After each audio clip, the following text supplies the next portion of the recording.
ध्यान से देखो, ये लोग समंदर में सर्फिंग का मजा ले रहे हैं, पर इन्हें बिल्कुल नहीं पता कि मौत इनके ठीक नीचे तैर रही है। पानी के अंदर एक बहुत पुराना और खूंखार समुद्री राक्षस छिपा है, जिसका नाम मोसासॉरस है। ये वही दरिंदा है जिसने 3 साल पहले पानी से ऐसी खौफनाक छलांग मारी थी कि सबसे खतरनाक डायनासोर इंडोमिनस रेक्स की गर्दन ही दबोच ली। उसे पागलों की तरह नोचते हुए ये सीधा समंदर की गहराइयों में ले गया और उसका वही काम तमाम कर दिया। बस इसी एक भयानक कांड के बाद डायनासोरों से भरा वो पूरा का पूरा जुरासिक पार्क हमेशा के लिए बंद हो गया। लोग अपनी जान बचाने के लिए वहाँ से ऐसे भागे जैसे पीछे मौत पड़ी हो, और लैब में बने उन सारे डायनासोरों को उसी सुनसान टापू पर भगवान भरोसे छोड़ दिया गया। देखते ही देखते 3 साल बीत गए और इन डायनासोरों ने वहाँ अपनी पूरी फौज खड़ी कर ली। लेकिन हाल ही में एक रिसर्च टीम अपनी जान हथेली पर रखकर इस समंदर में घुस आई। वो एक गेट के रास्ते उस टापू पर पहुंचे और रिसर्च के लिए मरे हुए इंडोमिनस रेक्स का एक दांत काट कर निकाल लिया। पर जैसे ही वो अपना काम खत्म करके वहाँ से भागने की तैयारी कर रहे थे, तभी उनके ठीक पीछे एक बहुत बड़ा सा खौफनाक जबड़ा खुल गया और अगले ही सेकंड पनडुब्बी का सिग्नल हमेशा के लिए गायब हो गया। जमीन पर खड़ी उनकी टीम घबराहट में चीख रही थी कि जल्दी बाहर निकलो, लेकिन उन्हें इस बात की जरा भी भनक नहीं थी कि खुद उन पर भी किसी की खूंखार नजर है। पास खड़े एक साथी को जैसे ही कुछ गड़बड़ लगी, उसने जोर से चिल्लाकर उन्हें होशियार किया। यार हो क्या रहा है, मुझे कुछ सुनाई नहीं दे रहा है। और तभी एक खतरनाक टी-रेक्स डायनासोर अचानक वहाँ आ धमका। वो बंदा डर के मारे पागलों की तरह आगे की तरफ भागा, लेकिन गेट बंद करने वाला उसका रिमोट जमीन पर गिरकर टूट गया। इस वजह से गेट बस आधा ही बंद हो पाया। उधर आसमान में मंडरा रहे हेलीकॉप्टर में बैठे साथी ने हड़बड़ी में जल्दी से एक रस्सी नीचे फेंकी। ये बंदा अपनी जान बचाने के लिए एकदम आखिरी मौके पर हवा में कूदा और उसने कस के रस्सी पकड़ ली। बस ऐसे समझ लो कि बाल बाल उसकी जान बच गई। ये बंदा अभी अपनी जान बचने की खुशी मना ही रहा था कि अगले ही पल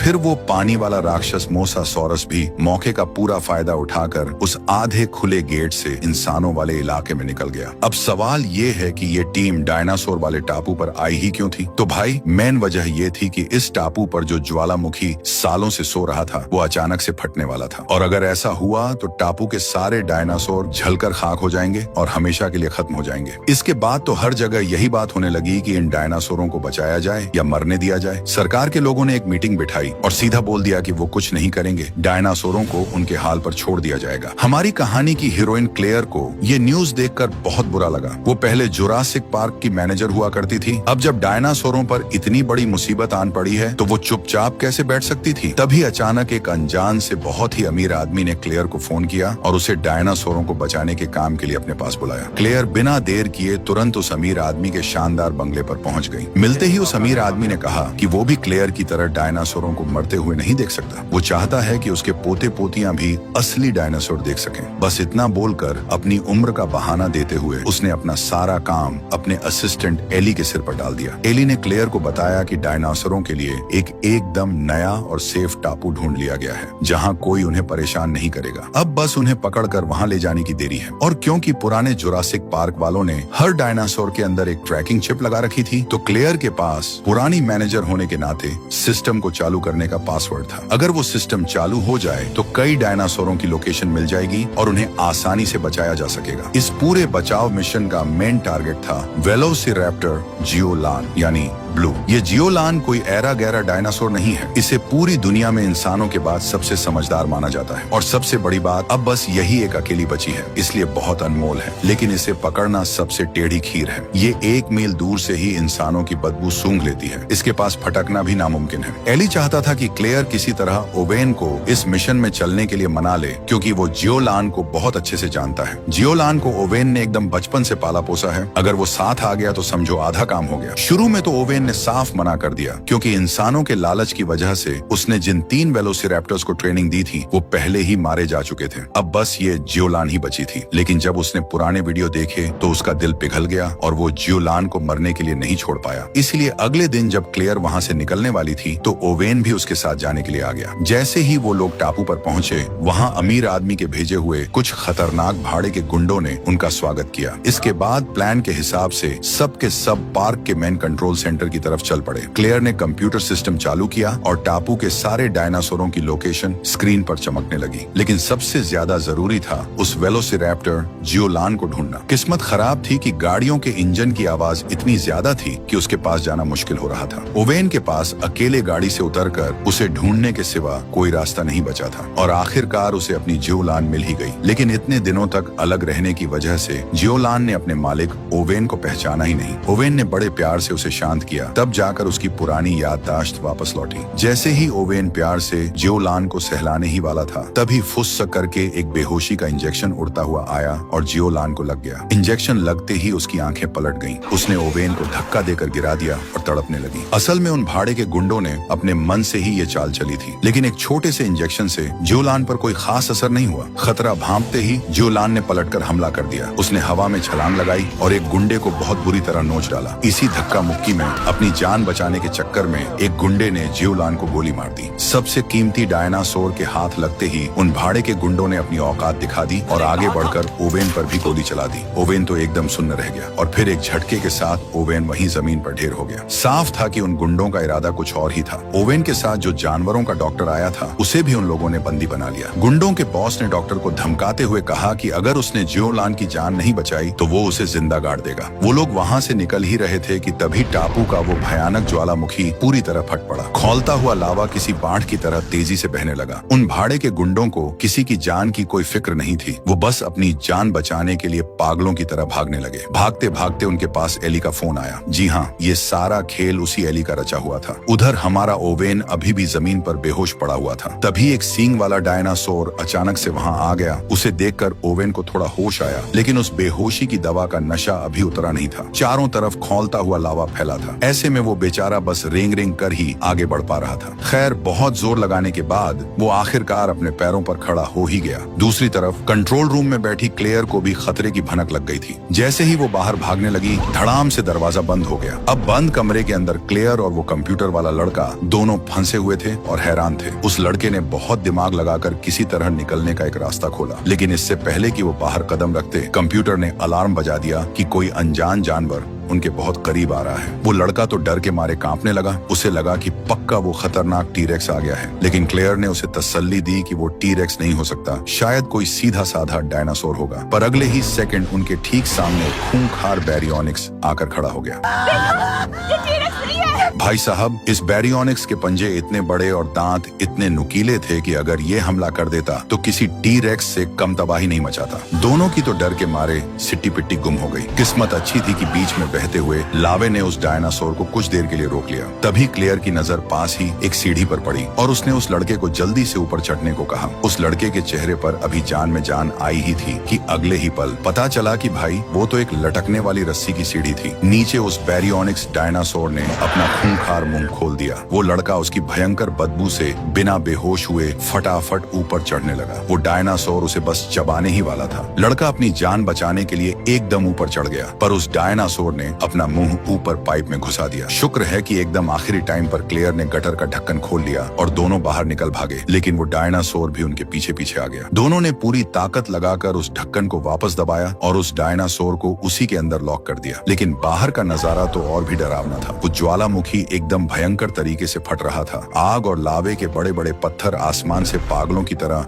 बरस रहे थे। इतने में ओवेन भी भागता हुआ वहां पहुंच गया। उसने दौड़ते हुए दोनों से कहा कि भाई जल्दी भागो, क्योंकि पीछे लावे से भी ज्यादा खतरनाक मौत आ रही है। इस तबाही को देखकर सारे के सारे डायनासोर भी अपनी जान बचाने के लिए पागलों की तरह इधर उधर भाग रहे थे। किस्मत से पास ही एक पुरानी सी टूरिस्ट वाली गाड़ी खड़ी थी। तीनों के तीनों जल्दी से उसके अंदर घुस गए। ओवेन अभी ठीक से अंदर बैठ भी नहीं पाया था कि एक बहुत ही तेज दौड़ने वाले कार्नोटोरस डायनासोर की नजर उस पर पड़ गई। तीनों को लगा कि आज तो इनका काम तमाम है। अचानक उस कार्नोटोरस ने एक जोरदार दहाड़ मारी, क्योंकि पीछे से एक सींग वाला डायनासोर वहां आ धमका था। कार्नोटोरस ने उसे काटा और जोर से धक्का दिया। सींग वाला डायनासोर थोड़ा पीछे हटा, अपनी पोजीशन ली और एक ऐसा जोरदार टक्कर मारा कि कार्नोटोरस धड़ाम से नीचे गिर पड़ा। लेकिन कार्नोटोरस भी कहां हार मानने वाला था। इन दोनों बड़े डायनासोरों की इस भयंकर लड़ाई का असर उस छोटी सी गाड़ी पर भी पड़ा। ओवेन ने घबराकर जल्दी से गाड़ी के अंदर छिपना चाहा, पर गाड़ी का दरवाजा अपने आप ही लॉक हो गया। अब सबसे बड़ी आफत ये आन पड़ी कि उस सींग वाले डायनासोर से पंगा लेने के बाद कार्नोटोरस ने वापस मुड़कर फिर से ओवेन को घूरना शुरू कर दिया। जब ओवेन की जान एकदम हलक में अटकी हुई थी, ठीक उसी वक्त एक पुराना टी-रेक्स वहां से गुजरा और उसने झपट्टा मारकर उस कार्नोटोरस को सीधे जमीन में दबा दिया। पीछे ज्वालामुखी बहुत भयंकर तरीके से फट रहा था। उस पुराने टी-रेक्स को भी खतरे का अंदाजा हो गया और वो इंसानों को छोड़कर अपनी जान बचाने भाग निकला। सारे के सारे डायनासोर पागलों की तरह दौड़ लगा रहे थे। बस एक एलोसोरस नाम का डायनासोर था जो उस टूरिस्ट गाड़ी के पास आने की कोशिश कर रहा था। तभी किस्मत से लावे का एक बड़ा सा जलता हुआ पत्थर आसमान से गिरा और उस डायनासोर को ढेर कर दिया। लेकिन अब मुसीबत ये थी कि आगे 100 मीटर गहरी खाई थी और पीछे से खौलता हुआ लावा तेजी से आ रहा था। तीनों एकदम आगे कुआं और पीछे खाई वाली हालत में फंस गए थे। जैसे ही वो पानी में गिरी, पत्थरों के टकराने से गाड़ी के अंदर तेजी से पानी भरने लगा। दोनों के दोनों बस डूबने ही वाले थे कि तभी ओवेन एकदम सही टाइम पर वहां पहुंच गया। उसने बाहर से गाड़ी का दरवाजा खोला और वे किसी तरह तैरकर बाहर आ गए। तब तक पीछे वो गहरी खाई आग उगलते लावे के झरने में बदल चुकी थी। जब उन्हें लगने लगा कि अब तो बचने की कोई उम्मीद नहीं बची, तभी उन्हें एक हेलीकॉप्टर दिखाई दिया जो एक डायनासोर को हवा में ले जा रहा था। तीनों चुपचाप उसका पीछा करते हुए एक ऐसी जगह पहुंचे जहां अभी तक लावा नहीं पहुंचा था। वहां उन्होंने देखा कि वो भाड़े के गुंडे डायनासोरों को एक बड़े से पानी के जहाज पर लोड कर रहे हैं। इस गुंडों के बॉस को डायनासोर के दांत जमा करने का बड़ा अजीब सा शौक था। जब एक स्टेगोसोरस को वहां लाया गया तो उस बॉस ने तुरंत उसे रुकवाया। पहले तो उसने प्यार से उसके सिर पर हाथ फेरा और अगले ही पल अपनी जेब से एक औजार निकालकर झटके से उसका एक दांत उखाड़ लिया। बेचारा डायनासोर दर्द से जोर जोर से कराहने लगा। इसी बीच ज्वालामुखी का फटना और भी भयंकर हो गया था और वो जहाज भी वहां से निकलने ही वाला था। अपनी जान बचाने के लिए वो तीनों पागलों की तरह जहाज की तरफ दौड़ पड़े। गनीमत ये रही कि एक गाड़ी उसी वक्त जहाज पर चढ़ रही थी और वे एकदम आखिरी सेकंड में उसमें छिपकर जहाज पर पहुंच गए। उस समय जहाज पर किसी का भी ध्यान उन तीनों पर नहीं गया क्योंकि सबका मुंह खुले का खुला रह गया था और वे किनारे का वो खौफनाक नजारा देख रहे थे। वहाँ किनारे पर एक बहुत बड़ा लंबी गर्दन वाला ब्रैचियोसोरस एकदम बेबस खड़ा था और उसके ठीक पीछे से खौलता हुआ लावा उसकी तरफ बढ़ रहा था। वो बेचारा रो रो कर दर्द भरी आवाजें निकाल रहा था, जैसे इंसानों से मिन्नतें कर रहा हो कि उसे भी साथ ले जाएं। लेकिन भाई, इस जहाज पर बैठे लोगों का काम डायनासोरों की जान बचाना थोड़ी था। वो तो बस उस बेचारे डायनासोर को लावे में जलकर मरते हुए देख सकते थे। दूसरी तरफ एली का वो काला सच अब छिपने वाला नहीं था। उसने अमीर आदमी को बिना बताए छुप छुप कर एक बहुत बड़े नीलामी करने वाले आदमी को बुलाया था और उनके बीच पैसों की डील भी पक्की हो चुकी थी। इस आदमी की बहुत ऊपर तक पहुंच थी और वो दुनिया भर के बड़े बड़े अमीर लोगों को बुला सकता था। एली ने ही उन गुंडों को टापू पर भेजा था ताकि वे अमीर आदमी के पीठ पीछे डायनासोरों को पकड़ कर लाएं और उन्हें बेचकर करोड़ों कमाएं। क्लेयर और उसके दोस्तों का भी एली ने सिर्फ मोहरे की तरह इस्तेमाल किया था और उसका उन्हें जिंदा वापस आने देने का तो कोई प्लान ही नहीं था। शुरुआत में जो टीम उस टापू पर गई थी ना, वो भी इसी एली की रची हुई चाल थी। उन्होंने मरे हुए इंडोमिनस रेक्स का डीएनए निकाला और लैब में एक नया और भी ज्यादा खतरनाक डायनासोर बना डाला जिसका नाम उन्होंने रखा इंडोरैप्टर। उनका प्लान था कि इसे एक हथियार की तरह बनाकर जंग के मैदान में बेचेंगे और खूब सारा पैसा छापेंगे। उधर पानी के जहाज पर ओवेन ने बहुत ढूंढने के बाद आखिरकार जियोलान और उस जानवरों के डॉक्टर को खोज ही निकाला। लेकिन जियोलान को जो गोली लगी थी उसका खून रुकने का नाम ही नहीं ले रहा था। उसके पैर से गोली निकालने वाले ऑपरेशन के लिए ये बहुत जरूरी था कि उसे उसी के जैसी प्रजाति वाले डायनासोर का खून चढ़ाया जाए, वरना जियोलान किसी भी हालत में नहीं बच पाती। ऊपर वाले का शुक्र था कि उस जहाज पर एक बेहोश किया हुआ बड़ा सा टी-रेक्स रखा था। क्लेयर चुपचाप उस टी-रेक्स की पीठ पर चढ़ गई और उसका खून निकालने के लिए सुई चुभाने लगी। लेकिन भाई, उस टी-रेक्स की चमड़ी इतनी मोटी थी कि सुई अंदर घुस ही नहीं रही थी। तब ओवेन ने उसे याद दिलाया कि जैसे हम लोग जूस के डिब्बे में झटके से स्ट्रॉ घुसाते हैं, वैसे ही सुई चुभाओ। क्लेयर ने जोर से सुई चुभोई और खून एकदम मजे से बाहर आने लगा। लेकिन तभी बाहर से किसी ने धड़ाम से कमरे का दरवाजा लॉक कर दिया। लॉक होने की खटखट आवाज से वो खूंखार टी-रेक्स नींद से जाग गया और पूरा माहौल ही पलट गया। टी-रेक्स को सुई का भयंकर दर्द महसूस हुआ और वो जोर जोर से दहाड़ने लगा। क्लेयर घबराकर जल्दी से पिंजरे के ऊपर चढ़ गई। ओवेन भी उसके पीछे पीछे जाना चाहता था, लेकिन टी-रेक्स ने उसका रास्ता रोक लिया। शुक्र है कि क्लेयर किसी तरह सुरक्षित बाहर निकल आई। उसने बाहर से दरवाजा खोला और ओवेन बाहर निकलने ही वाला था कि टी-रेक्स फिर सामने आ गया। ओवेन उस टी-रेक्स के पंजों के बीच बुरी तरह फंस गया था। उसे अपनी जान दांव पर लगाकर किसी तरह उस टी-रेक्स के खूंखार जबड़े के पास से छलांग मारकर बाहर निकलना पड़ा। फिर दोनों ने मिलकर जल्दी से दरवाजा दरवाजा बंद कर दिया। गनीमत ये रही कि खून की थैली उनके हाथ आ गई थी। डॉक्टर ने जियोलान के पैर से गोली निकालने के लिए चाकू से कट लगाया। दर्द के मारे बेचारी जियोलान की आंखों से आंसू छलक पड़े और ये देखकर ओवेन का दिल अंदर से रो पड़ा। जब डॉक्टर ने वो गोली सही सलामत बाहर निकाल ली, तब जाकर ओवेन की जान में जान आई और उसने राहत की सांस ली। थोड़ी ही देर में वो जहाज किनारे पर पहुंच गया। सारे डायनासोरों को ट्रकों में भरकर सीधे उस अमीर आदमी के बंगले के बेसमेंट में ले जाया गया, क्योंकि वहां नीलामी शुरू होने ही वाली थी। तभी अमीर आदमी की छोटी पोती ने एली और उस नीलामी करने वाले की बातें छुपकर सुन ली। उसे समझ आ गया कि एली उन सारे डायनासोरों को बेचने वाला है। ये सुनते ही वो दौड़ कर गई और उसने अपने दादा को सब कुछ सच सच बता दिया। तब जाकर उस अमीर आदमी को अक्ल आई कि उसके भरोसेमंद एली ने उसके पीठ पीछे कितना बड़ा धोखा किया है। उसने तुरंत एली को अपने कमरे में बुलाया, उसे बहुत खरी खोटी सुनाई और कहा कि जाके पुलिस के सामने सरेंडर कर दे। लेकिन एली के सिर पर तो पैसों का भूत सवार था। जब उसका भांडा फूट ही गया था तो उसने सारी हदें पार करते हुए सीधे उस अमीर आदमी को ही मौत के घाट उतार दिया। उधर उन गुंडों के ट्रकों में छुपकर आए ओवेन और बाकी लोग पुलिस को फोन लगाने ही वाले थे कि अचानक एक गोली चलने की आवाज आई। उन गुंडों ने उन्हें पकड़ लिया था। दोनों को घसीटते हुए ले जाकर बंगले की एक अंधेरी काल कोठरी में बंद कर दिया गया, जहां उन्हें बस एली के फैसले का इंतजार करना था। दोनों वहां बैठे बैठे टेंशन में थे कि तभी बगल वाली दीवार से जोर की धड़ाम की आवाज आई। ओवेन ने दीवार के ऊपर चढ़कर झांका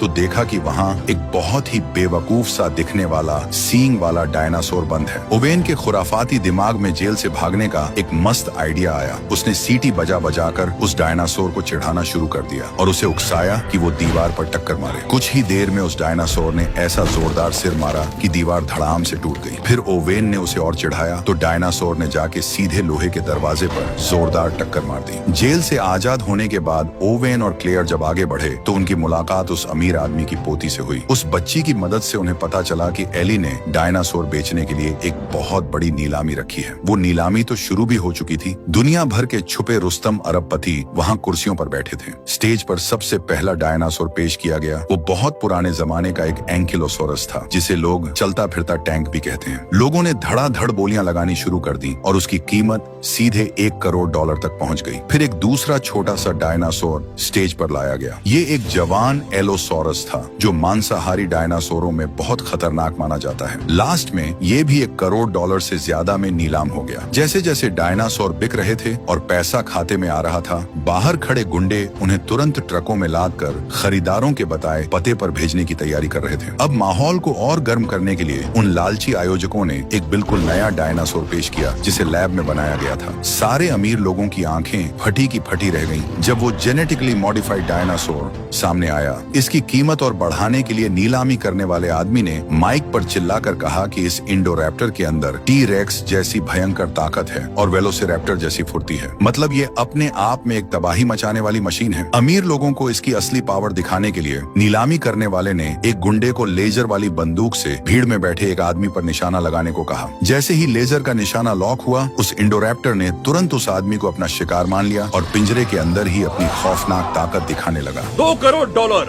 जी नहीं, ये सिर्फ एक नमूना है, ये बिकाऊ नहीं है। हालांकि ये डायनासोर अभी पूरी तरह से बन के तैयार नहीं हुआ था, इसलिए वो लोग आज इसे बेचना नहीं चाहते थे, बस इसका प्रचार कर रहे थे। लेकिन भीड़ में बैठे एक अरबपति ने जोश में आकर $2 करोड़ की बोली लगा दी। $2.25 लाख। लैब के साइंटिस्टों ने एली को रोकने की बहुत कोशिश की, लेकिन पैसों के भूखे एली ने इसे भी बेचने का फैसला कर लिया। आखिर में ये खूंखार डायनासोर $2.5 करोड़ में नीलाम हो गया। ओवेन को अच्छे से पता था कि अगर ये दरिंदा युद्ध के मैदान में पहुंच गया तो तबाही मच जाएगी, इसलिए उसने ये पूरी नीलामी रोकने के लिए बिल्डिंग की लाइट काटने का प्लान बनाया। अचानक वो बेवकूफ सींग वाला डायनासोर वहाँ फिर से अटपका। ओवेन के दिमाग की बत्ती जली। उसने उस डायनासोर को लालच देकर लिफ्ट के अंदर घुसा दिया और उसे सीधा नीलामी वाले हॉल में भेज दिया। वो छोटा डायनासोर खुशी खुशी हॉल में पहुंचा और सीधा लोगों के ऊपर छलांग लगा दी। देखते ही देखते पूरे हॉल में भगदड़ मच गई और कुर्सियां उड़ने लगी। एली ने जब देखा कि मामला बिगड़ रहा है तो उसने इंडोरैप्टर को वहां से सुरक्षित निकालने का सोचा, लेकिन ओवेन ने बड़ी फुर्ती दिखाते हुए मशीनों के तार खींचकर तोड़ दिए, जिससे इंडोरैप्टर का वो भारी पिंजरा वहीं जाम हो गया। इसके बाद बाद क्लेयर और ओवेन वहां से पतली गली से निकल ली, जबकि सारे के सारे अरबपति अपनी जान बचाने के लिए पागलों की तरह बिल्डिंग से बाहर भाग रहे थे। वो सींग वाला डायनासोर भी पास के जंगलों में भाग गया। बाहर खड़े गुंडों के बॉस ने जब ये सब तमाशा देखा तो वो अंदर हॉल में चेक करने गया कि आखिर हुआ क्या है। उसने देखा कि वो खूंखार इंडोरैप्टर पिंजरे में फंसा हुआ है। इस अजीब से डायनासोर को देखकर उस बॉस के अंदर का दांत उखाड़ने वाला कीड़ा फिर से कुलबुलाने लगा। उसने अपनी बंदूक निकाली और उस इंडोरैप्टर को बेहोश करने वाला इंजेक्शन मार दिया। जब डायनासोर बेहोश होकर गिर पड़ा तो उसने आराम से पिंजरे का ताला खोला, अपनी जेब से प्लास निकाला और दांत तोड़ने के लिए उसके मुंह के पास चला गया। उस बेवकूफ को बिल्कुल भी अंदाजा नहीं था कि वो इंडोरैप्टर बेहोश हुआ ही नहीं था। वो तो बस आंखें बंद करके छुप छुप कर मुस्कुरा रहा था। गुंडे के बॉस को लगा कि शायद उसकी आंखों को कोई धोखा हुआ है। वो फिर से दांत तोड़ने के काम में लग गया। तभी उस इंडोरैप्टर की पूंछ धीरे से ऊपर उठी और हिली और अगले ही पल उसने अपने उस खौफनाक बड़े मुंह से उस बॉस का हाथ जोर से दबोच लिया और उसे हवा में किसी खिलौने की तरह उठा लिया। भाई, ये इंडोरैप्टर कई खतरनाक डायनासोरों के जीन्स मिलाकर बना था और इसका दिमाग बहुत तेज था। इसने बेहोश होने का नाटक सिर्फ इसलिए किया था ताकि ये उस बेवकूफ बॉस से पिंजरे का गेट खुलवा सके और बाहर निकल सके। वो गुंडों का बॉस गिड़गिड़ाते हुए बोला, भाई मैं तुम्हें लाइक करता हूँ, क्या तुम मुझे छोड़ नहीं सकते? ये सब खौफनाक नजारा देखकर वो नीलामी करने वाला आदमी तो डर के मारे पैंट गीली करते हुए भाग खड़ा हुआ और जाकर लिफ्ट में छुप गया। ये सब देखकर वहां खड़ी एक लड़की स्वर की तरह जोर जोर से चीखने लगी और उसकी चीख सुनकर इंडोरैप्टर का ध्यान उसकी तरफ चला गया। वो एक पागल सांड की तरह उसकी तरफ दौड़ा। शुक्र है कि लिफ्ट का दरवाजा एकदम सही टाइम पर बंद चरम हो गया। लेकिन भाई, किस्मत खराब हो तो ऊंट पे बैठे को भी कुत्ता काट लेता है। जब वो इंडोरैप्टर पीछे मुड़ा तो उसकी भारी भरकम पूंछ लिफ्ट के लॉक वाले सिस्टम से जोर से टकरा गई और उसे तोड़ दिया और फिर वो लिफ्ट का दरवाजा अपने आप धीरे धीरे खुल गया। दूसरी तरफ ओवेन और उसके साथियों की किस्मत ने साथ नहीं दिया और एली ने उन्हें रंगे हाथों पकड़ लिया था। एली उन पर बंदूक तानकर गोली चलाने ही वाला था कि अचानक वहां से एक डायनासोर दौड़ता हुआ आ गया। इस अफर तफरी का फायदा उठाकर वो लोग वहां से भाग निकले। उधर नीलामी हॉल में मचे इस बवाल को देखकर उस इंडोरैप्टर को बनाने वाले साइंटिस्ट की तो हवा टाइट हो गई। उसे समझ आ गया कि खतरा बड़ा है, इसलिए उसने जल्दी जल्दी अपना सारा लैब का सामान पैक करना शुरू कर दिया। वो पिंजरे में बंद जियोलान को भी अपने साथ ले जाना चाहता था, लेकिन तभी उस कंप्यूटर वाले लड़के ने स्टाफ के कपड़े पहनकर उसे पीछे से बेहोशी का इंजेक्शन ठोक दिया। वो लड़का डॉक्टर को लेकर भागने ही वाला था कि सिक्योरिटी गार्ड्स ने उसका रास्ता रोक लिया। तब जानवरों वाले डॉक्टर ने हिम्मत दिखाते हुए सीधे पिंजरे का दरवाजा खोला और जियोलान को आजाद कर दिया। बाहर निकलते ही जियोलान ने एक लंबी छलांग लगाई और एक गार्ड को फुटबॉल की तरह टक्कर मारकर उड़ा दिया। एक दूसरे गार्ड ने अपनी बंदूक उठाई, लेकिन जियोलान ने उसे भी पलक झपकते ही हवा में उड़ा दिया। लेकिन इस लड़ाई के बीच एक गोली जाकर लैब में रखे गैस के सिलेंडर पर लग गई, जिसमें आग पकड़ने वाली गैस भरी थी। शुक्र है कि जियोलान बहुत फुर्तीली थी और ब्लास्ट होने से ठीक पहले ही वो वहां से बाहर भाग निकली। इस भयंकर ब्लास्ट की वजह से लैब का सारा सिस्टम जलकर राख हो गया और वहां से जहरीली गैस बाहर की तरफ फैलने लगी। इस बीच हमारा ओवेन और क्लेयर अभी भी उस खूंखार इंडोरैप्टर से अपनी जान बचाकर भाग रहे थे। गनीमत थी कि वहां कमरे में रोशनी बहुत कम थी, जिसकी वजह से वो इंडोरैप्टर उन्हें तुरंत नहीं देख पाया। वे दोनों लुका छिपी का खेल खेलते हुए किसी तरह उस इंडोरैप्टर से बचते बचाते छिप रहे थे। लेकिन उस इंडोरैप्टर की नाक बहुत तेज थी और वो एक एक कदम बहुत ही ध्यान से आगे बढ़ा रहा था। इस रोंगटे खड़े कर देने वाले माहौल में अचानक ओवेन का वॉकी टॉकी जोर से बज उठा। भाई साहब, ये आवाज तो साक्षात मौत के बुलावे जैसी थी। मामला हाथ से निकलता देख वे दोनों पागलों की तरह भागने लगे और भागते भागते एक छोटे से कोने में जा घुसे। जगह छोटी होने का एक फायदा ये हुआ कि वो भारी भरकम डायनासोर उसके अंदर नहीं घुस सकता था। उस छोटी बच्ची ने बड़ी फुर्ती दिखाई और दौड़कर अपने कमरे के एक सीक्रेट रास्ते में घुस गई। ऊपर वाले का शुक्र था कि एकदम ऐन मौके पर दरवाजा बंद हो गया और वो खूंखार इंडोरैप्टर बाहर ही रह गया। फिर वो बच्ची उस सीक्रेट रास्ते से रेंगती हुई अपने कमरे में पहुंची और डर के मारे सीधे अपने बिस्तर के कंबल में छिप गई। लेकिन इस डायनासोर का दिमाग कोई कम थोड़ी था। जब उसे सीक्रेट रास्ता बंद मिला तो वो बिल्डिंग की छत पर चढ़ गया और सूंघते सूंघते ठीक उस बच्ची के कमरे की खिड़की तक पहुंच गया। उसने खिड़की का हैंडल खोलने की कोशिश की, जिसे देखकर कंबल में छिपी वो बच्ची डर के मारे थर थर कांपने लगी। फिर उस दरिंदे ने अपने लंबे पंजों से कमरे के दरवाजे का हैंडल नीचे किया। दरवाजा खुलते ही उसका बड़ा सा खौफनाक चेहरा एकदम सामने आ गया। इंडोरैप्टर धीरे धीरे कमरे के अंदर घुसा और उसकी खूंखार नजरें उस बच्ची पर ही टिक गईं। बच्ची की तो डर के मारे सांस ही रुक गई थी, वो हिल तक नहीं पा रही थी। बस इसी दिल धड़काने वाले मौके पर हमारे हीरो ओवेन ने एकदम ढांसू एंट्री मारी और उस इंडोरैप्टर पर अपनी बंदूक से दनादन गोलियां चला दी। लेकिन भाई, उस मॉन्स्टर पर इन गोलियों का कोई असर ही नहीं हुआ। जब ओवेन की जान बिल्कुल जाने ही वाली थी, तभी अचानक से वहाँ जियोलान आ पहुंची और उसने उस इंडोरैप्टर पर जोरदार छलांग लगा दी। उसने एकदम सही मौका देखकर उसके सिर पर वार किया। इंडोरैप्टर ने भी पागलों की तरह हमला किया और अपने दांतों से जियोलान की पूंछ पकड़ ली।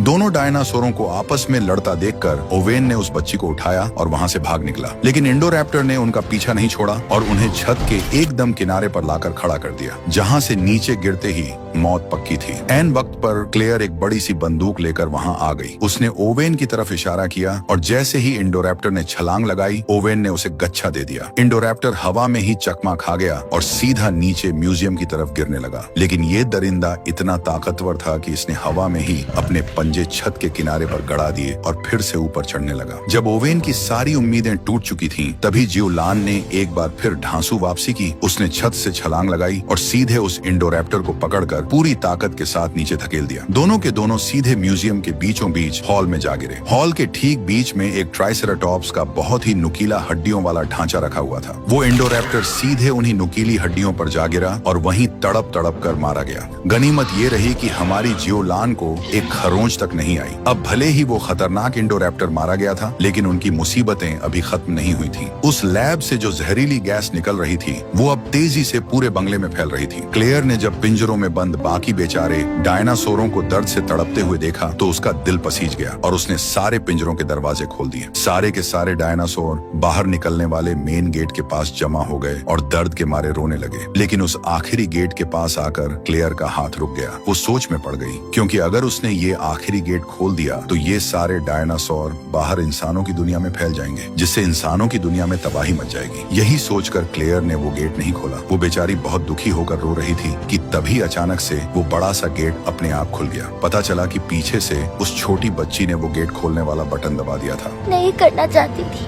क्योंकि उन्हें भी जीने का हक है। गेट खुलते ही सारे के सारे डायनासोर एक साथ बाहर की तरफ भाग निकले। इधर हमारा वो लालची एली अभी भी उस इंडोमिनस रेक्स की हड्डी लेकर वहां से खिसकने के चक्कर में था, ताकि वो फ्यूचर में और भी खतरनाक डायनासोर बनाकर बेच सके। लेकिन अगले ही पल एक डायनासोर ने पीछे से आकर उसे अपने जबड़े में दबोच लिया। इससे पहले कि वो एली को पूरा गटक जाता, एक दूसरा डायनासोर वहां टपक पड़ा और उसने एली का बचा कुचा हिस्सा छीनकर खाना शुरू कर दिया। इस बीच जब ओवेन और बाकी के लोग उस बड़े से महल से बाहर निकले, तो उन्होंने देखा कि जियोलान गेट के पास खड़ी है। ओवेन ने प्यार से अपना हाथ आगे बढ़ाया। वो एक बार फिर से जियोलान का भरोसा जीतना चाहता था। माना कि इंसानों ने जियोलान को एक बार नहीं बल्कि कई बार धोखा दिया था, लेकिन फिर भी उसने ओवेन पर भरोसा करने का फैसला किया और उसे प्यार से छुआ। लेकिन भाई, उसे इन सब चीजों से ज्यादा अपनी आजादी प्यारी थी, इसलिए वो मुड़ी और हमेशा के लिए वहां से चली गई। कहानी के बिल्कुल आखिर में एक बहुत बड़ा सस्पेंस छोड़ दिया गया है। कैमरे का फोकस एक एयरपोर्ट पर जाता है, जहां कार्गो वाले हवाई जहाजों में अभी भी कई सारे डायनासोर कैद करके रखे हुए हैं और सूटकेस के अंदर डायनासोरों के बहुत सारे डीएनए भी रखे हैं। इसका सीधा सा मतलब ये है कि आने वाले वक्त में हमें और भी खतरनाक और लैब में बने हुए डायनासोर देखने को मिलेंगे। वो डायनासोर अब पूरी तरह से हम इंसानों की दुनिया में घुस चुके हैं। एक टी-रेक्स तो चिड़ियाघर में घुसकर वहां के शेरों से पंगा ले रहा है और वेलोसिरैप्टर एक पहाड़ की चोटी पर खड़ा होकर नीचे बसे इंसानों के शहर को ऐसे घूर रहा है जैसे वो उसका शिकार हो। इसे बनाने में सच में बहुत मेहनत लगी है, तो प्लीज लाइक, शेयर और सब्सक्राइब करना बिल्कुल मत भूलना।